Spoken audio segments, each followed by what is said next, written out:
Justin, have you found a girlfriend yet? No, not yet. What about Jenny?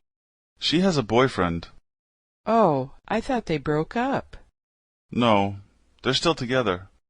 How about that girl from work you were telling me about last year? Who? Emily? She's married now. She got married last month. I see. It seems like everyone our age is married. Yeah, it's not easy. Is there anyone you're interested in? There is one girl I like who lives in my building. I talk to her a lot because she's also studying English. What's she like? She's really nice. She moved here from Texas about 3 months ago. What does she do? She's an accountant. That's a good job. She must be really smart. Have you asked her out yet? Actually, we're going to dinner on Friday. Good luck.